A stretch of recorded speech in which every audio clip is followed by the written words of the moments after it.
So we can come out of here and we can have a quick hop into our next session, which is our first time that we're going to start to use some bioconductor. And we'll start with like the first type of data, genomics format, which we actually came across, and that was FASTA files, which contain sequences. Okay, so the way I'm going to do this, I will have R, I've got R below. If you want to interrupt me and ask me any questions, please let me know. I will maybe hop into R to explain something, but typically I'll stay on the slides. So if you want me to go test something, you can interrupt in the chat, and I will try and keep an eye on it. Matt can Slack me to really get my attention. I'll turn my Slack up so I can stop and explain any particular parts. Okay, so we have an hour left, so I want to leave the last half an hour for exercises. So I'm going to try and get this through. So as we've seen earlier on, genomic sequences are stored in FASTA format. A little smudged here or stretched. We have the copy of that slide. A reference genome is a collection of contigs. Contigs contain DNA sequence, stretches of DNA sequence, ACTGN. And typically they will come in this format, right? So if they're actually a file, they will be in this format with a start line, identifier line, and then the actual stretch of sequence belonging to that particular genome underneath it.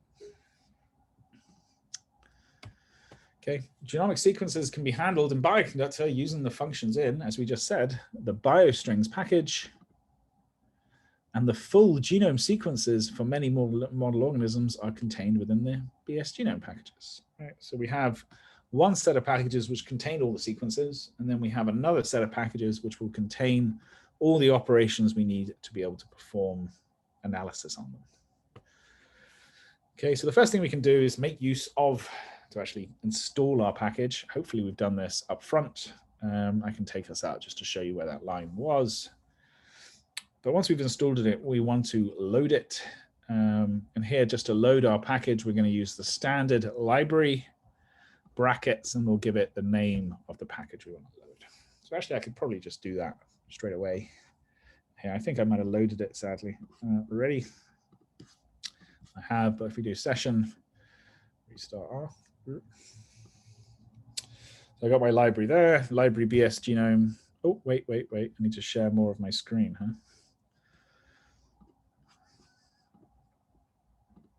So I'm going to share my whole screen. We have R here. At the very bottom, I have the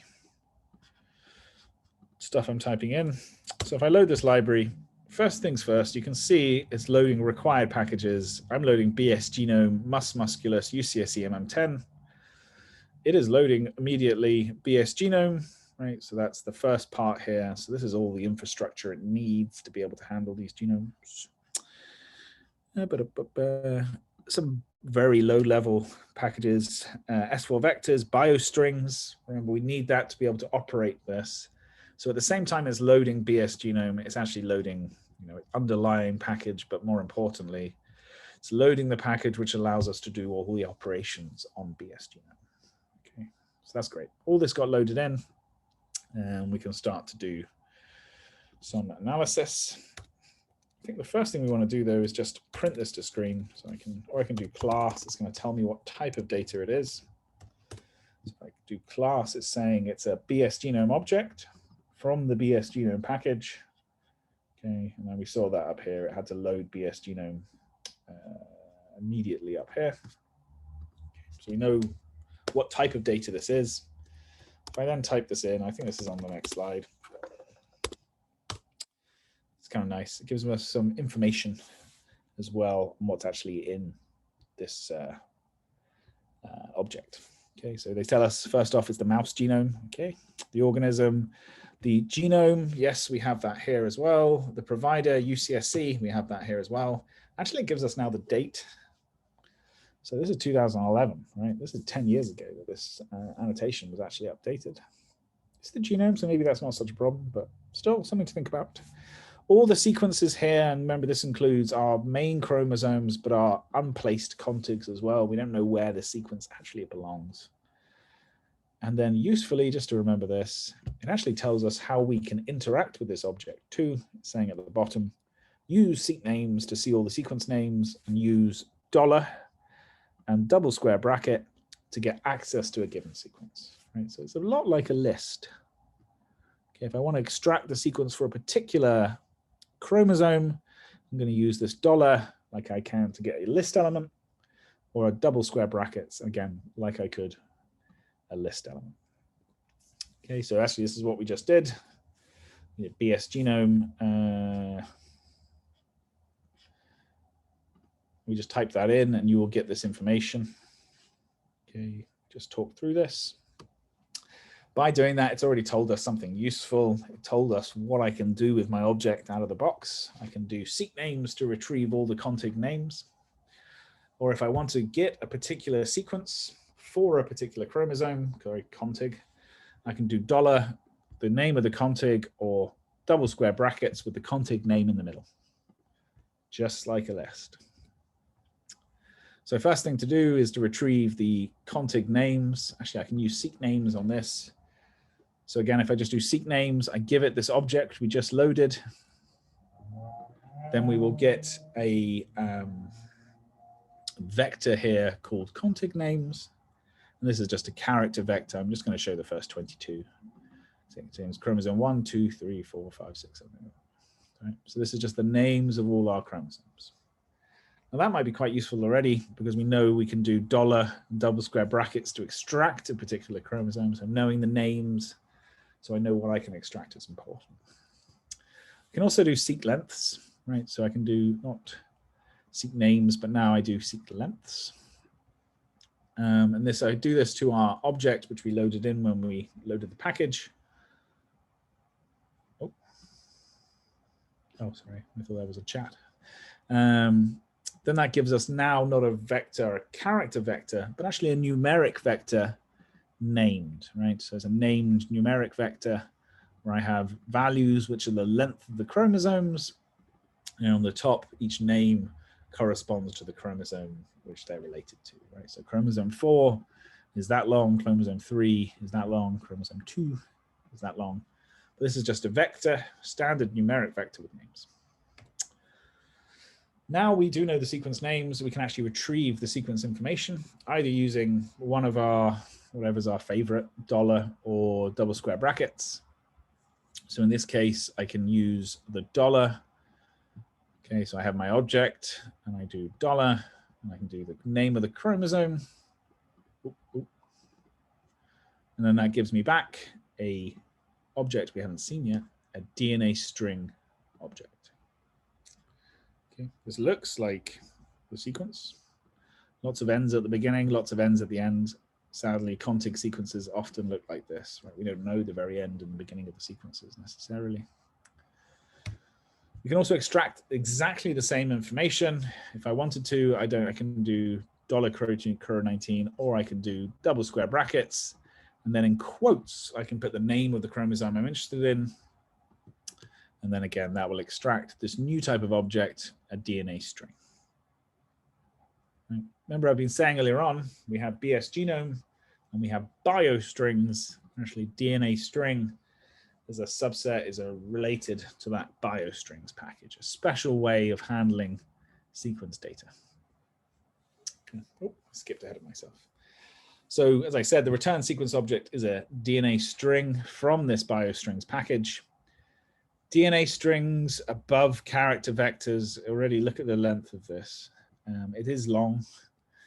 Holding character vectors of that length in R is traditionally not very efficient. It's not actually as bad as people think it is, but it's not particularly efficient. Right? So get around this and the fact that we will need to manipulate long stretches of sequences and we want to be able to extract information from them in efficient ways. Bioconductor have created the biostrings package, which contains classes and C, which just make everything faster. We don't see this, but in R, we can ask questions and get results quicker.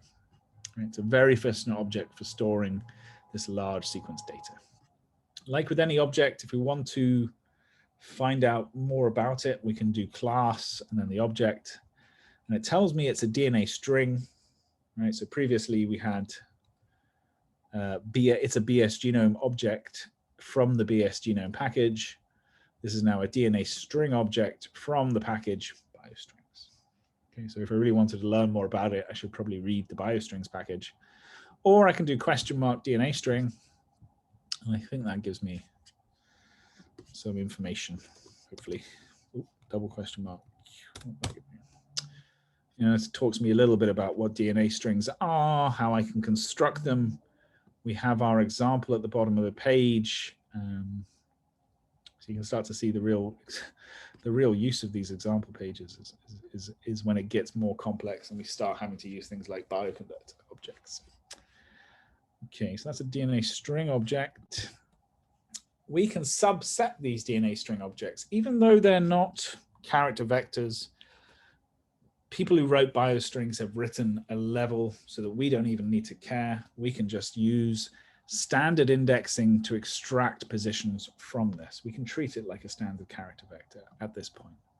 So here I will do our normal vector indexing. I'm going to do my square brackets on my newly created DNA string object, and I'm going to take positions 1 to 10 million, I think. And then it's going to give me now a sequence, which is shorter than the original one, because you can see I've got actual sequence I can read here. And it's actually returned, you can see it there. 10 million letter DNA string object. If you do this in R yourself, you'll see this is really quick, right? It has ways of doing this more efficiently than with a standard character. We can also use an additional function which is quicker yet again, called Subseek. Right? So Subseek apparently is a faster implementation. I haven't really tested this side by side. But for Subseek, we give it our DNA string. And rather than using our traditional indexing square bracket, like we would for character vectors, we give it here 2 additional arguments, the start position to extract the subsequence from, and then the end position to run the subsequence up to. Okay. Same result, 2 different ways. If you did this hundreds of times, you would notice that Subseek is a little bit faster.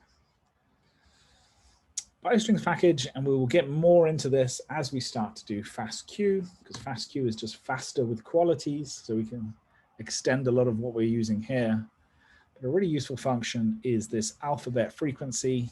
It will very quickly go through your DNA string object, use alphabet frequency, give it the DNA string, and it gives you back a vector, again, numeric vector, where the names are the bases.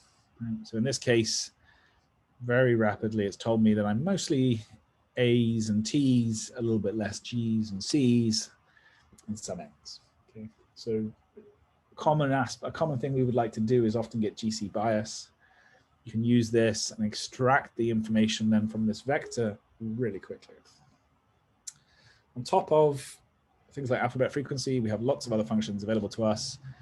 If you're doing things like motif finding, or you want to find a PCR, somewhere to PCR within a sequence, you might be interested in complement, reverse, and reverse complement.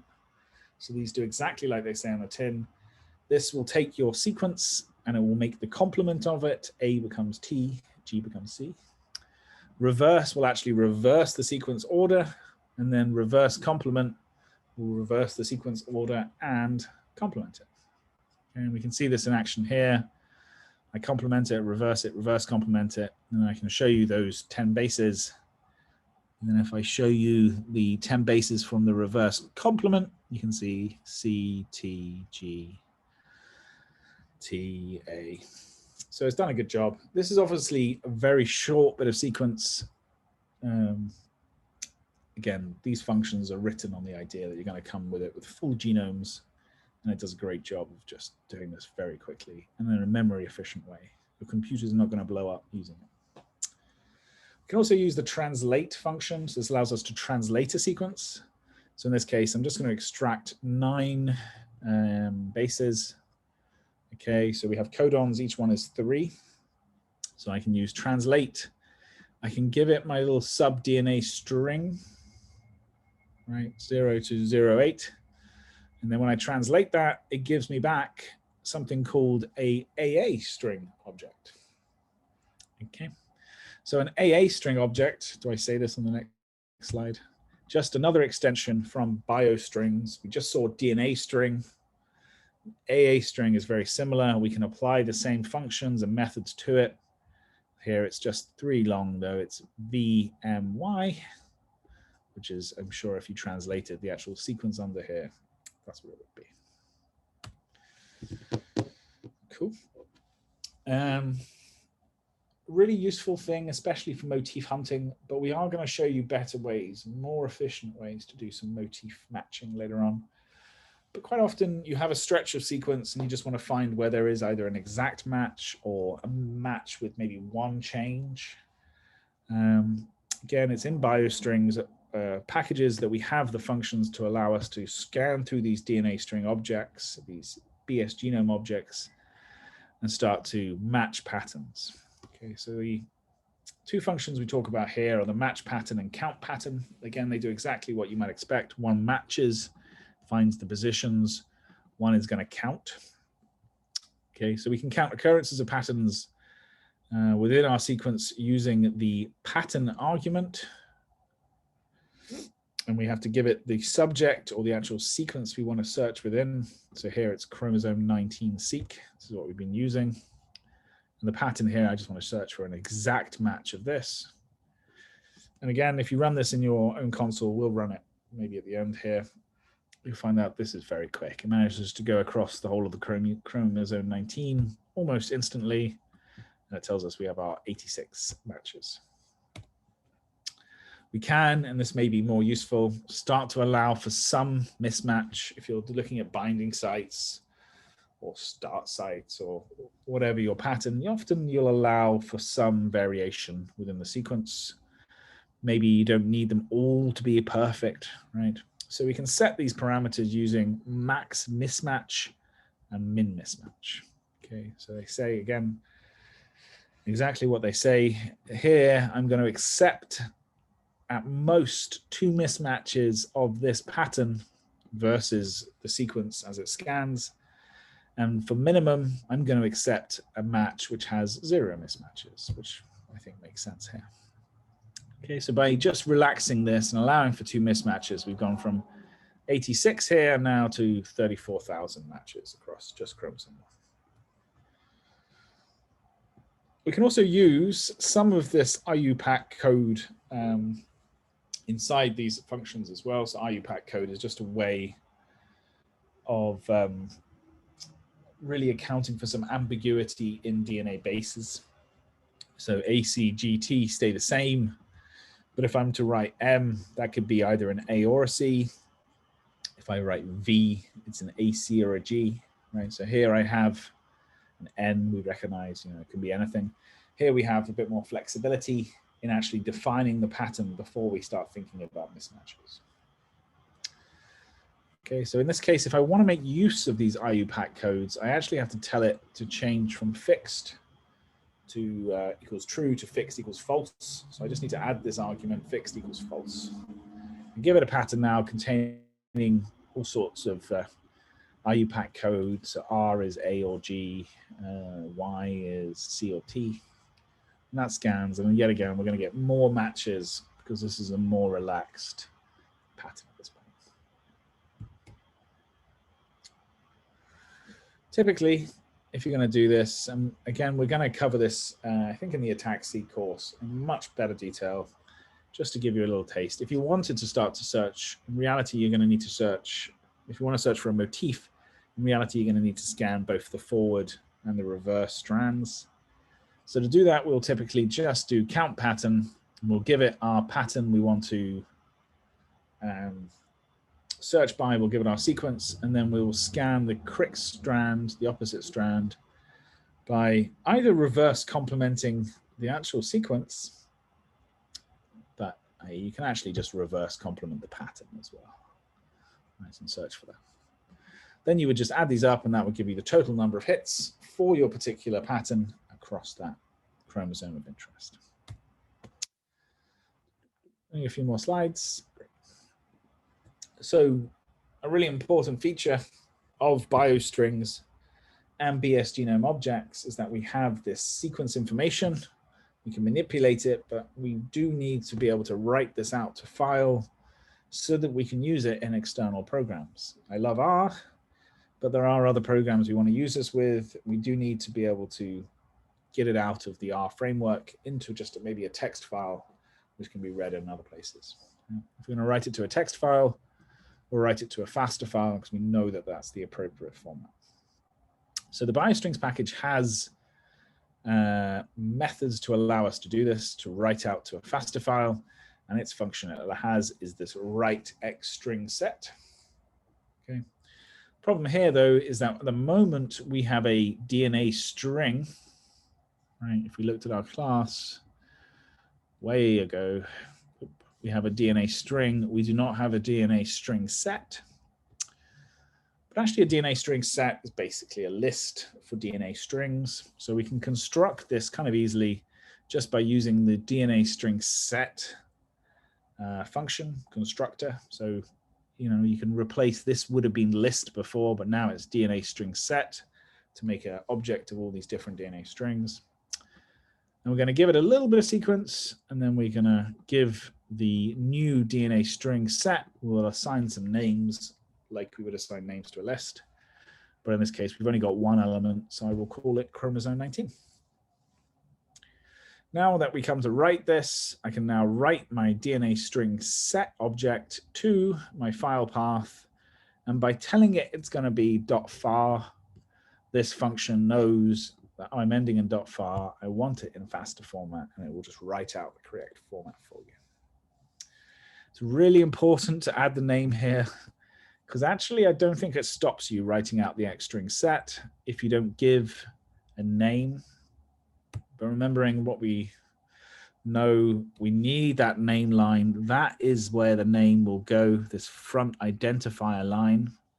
So if we don't include a name there, they're all going to be blank.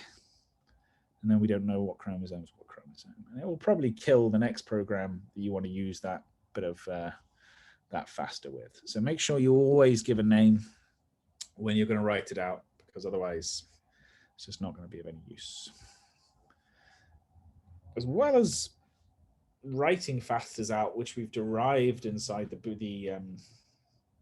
from these BS genome packages, quite common is I've already got my FASTA. I've already aligned to my genome. I now just want to investigate this in R.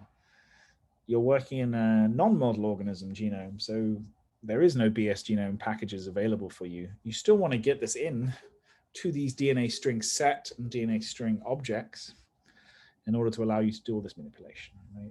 It would be daft if we couldn't work with objects or sequences which aren't available within these BS genome packages. So clearly we can, and we have this function available to us. Rather than read xstring set, this is actually more particular, read DNA string set. And it just needs to have a file path to the FASTA containing the information, the sequence, the headers, the identifier line. So here it's just the one we've written out. Read that in, and it will bring us back a DNA string set object. And again, we can start to do our standard accessing from this object using $ or our double square brackets. Okay. So no matter which way you come at it, if you come from the BS genome objects or you come from your own custom FASTA, you can get it by either read DNA string set or by just loading the library. We can get this DNA string set object, and we can start to manipulate and work with our FASTA files, our reference genomes within R. So that's the end of our sessions today. We did have 2 sets of exercises, so I'm just going to step out of here. So you'll find all the exercises at the top. Okay, so I think because we've covered 2, this might be the easiest place to go. You should be able to go here and you will find our exercise. I don't think you're on 3.12 anymore. Maybe Matt can correct me. Maybe we are actually, because it would have to have built it, right?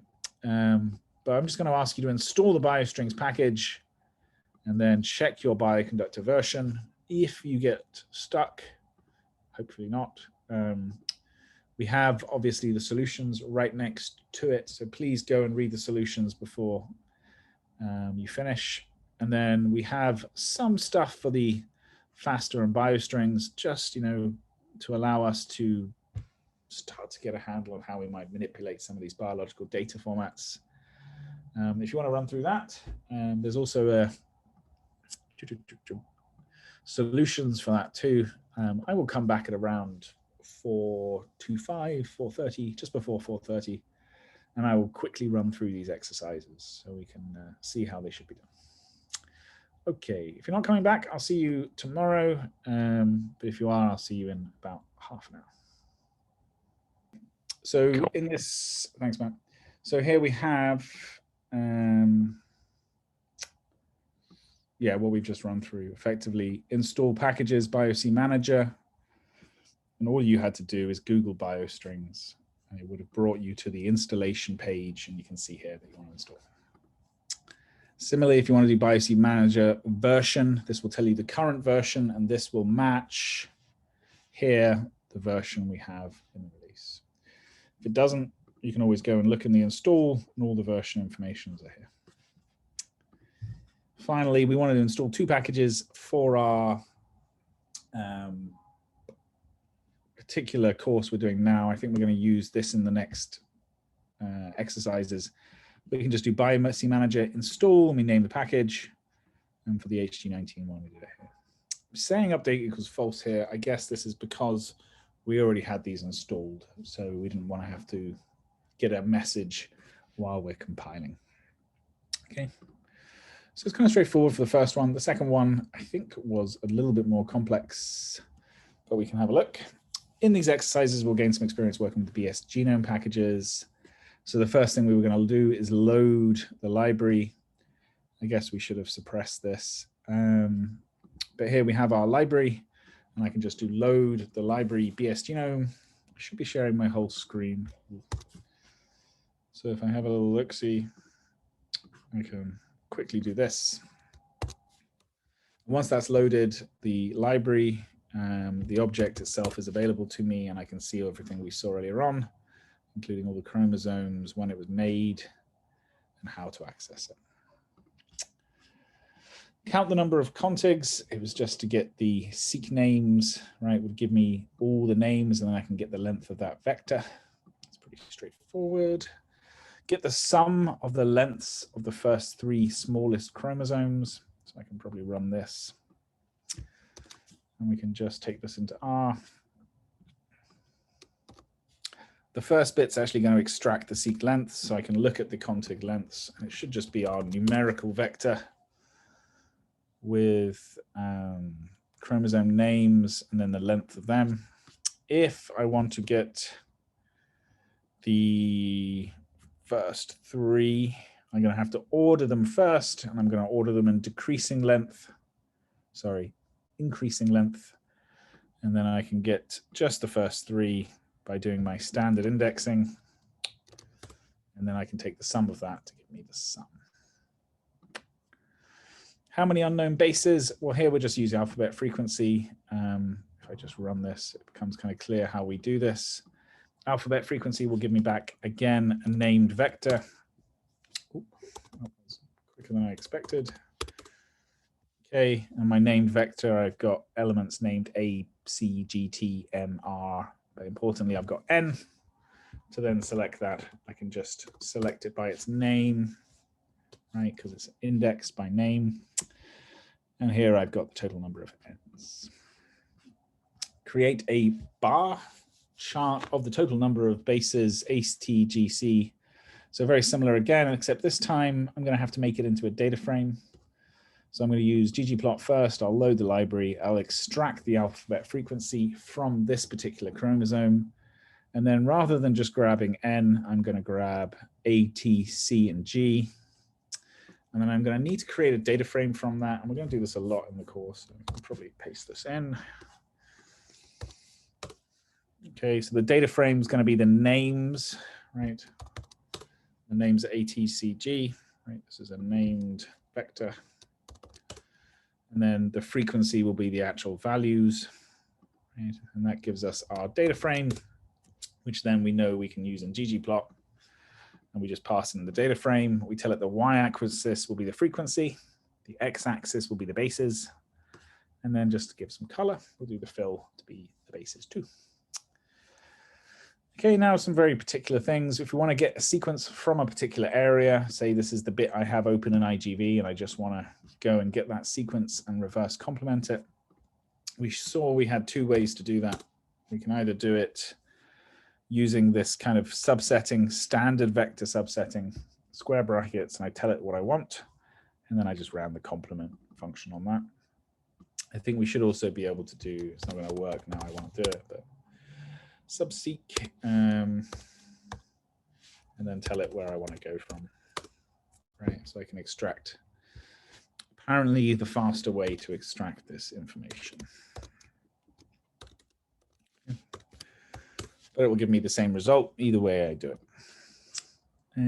Write the complement sequence to a FASTA file. Really, this is kind of simple. What I need to remember is that I can't write out a DNA string. I need to write out a DNAStringSet. Okay, so DNAStringSet. Then I give it the sequence from here, right? My DNA string object. I give it a name. We want that name line, that info line to be filled. So I assign that to my set, my DNAStringSet, and then I use the writeXstringSet function. Just write that out. Okay. By specifying the .far, guaranteed to get a FASTA. Look up the position of MIC in IGV. So if you did that, you will find the first genomic coordinates at this. Okay. Extract the sequence for the first exon. So we can do that by knowing it's on chromosome 8. Right, so I get chromosome 8 subset, and then within that DNA string now, I go and paste in my positions based on this. Okay. So I should be able to just run that, and it should give me, we could do a similar thing in IGV to extract the sequence, but we're in R, so we might as well do this. Okay, so I have my 55-letter DNA string sequence, and really, what I found kind of strange about this is just if we start and try and look for your traditional start codon, from what I remember, MIC didn't actually have one, at least in this exon. Okay, so then we can go check another gene. So just to make sure we're not crazy, we can go find GapDH. And then we can look again in its first or here, similarly count the ATG in exon 2. And then we can do a similar count pattern and then just look for the start codon within that sequence. Okay, so hopefully in this exercise, you can load the library. We know we can get some simple information, contig length, sequence lengths. We know we can extract data from particular chromosomes, either using this $ or the square brackets. And then we have tools like alphabet frequency and complement, which allow us to then extract information, perhaps use it to plot with our skills in ggplot. But all said and done, we can write out our FASTA files to a file, and we're not doing it here, but we have hopefully previously seen we can read in FASTA files externally too. Great, so that's the end of the session for today. I'll see everyone tomorrow morning, where we'll continue with our trials in bioconductor.